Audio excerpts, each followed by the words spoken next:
Big boss 18 हा reality show नुकताच संपला. करणवीर मेहरा या शोचा विजेता ठरला, तर अभिनेता विवियन डिसेना उपविजेता ठरला. पण तुम्हाला माहिती आहे का की विवियन डिसेनाने आपला धर्म बदलला आहे.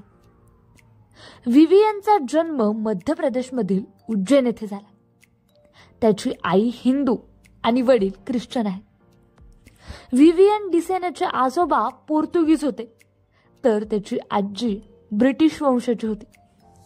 एका मुलाखतीत विवियन डिसेनाने सांगितलं होतं की त्याची आई ॲथलीट होती आणि वडील फुटबॉलपटू होते. विवियन डिसेनाने असेही सांगितलं होतं की वडिलांमुळे त्याचा आवडता खेळ फुटबॉल आहे. तो फुटबॉलपटू लिओनेल मेसीचा मोठा चाहता आहे. विवियन डिसेनाने 2दा लग्न केलं आहे. त्याचं पहिलं लग्न 2013 मध्ये प्यार किए कहाणीची कोस्टात वहाबीज दोराबशी झालं होतं, पण त्याचा घटस्फोट झाला. त्यानंतर 2022 मध्ये विवियनने इजिप्शियन पत्रकार नूरान अलीशी लग्न केलं. दोघांना एक मुलगा देखील आहे.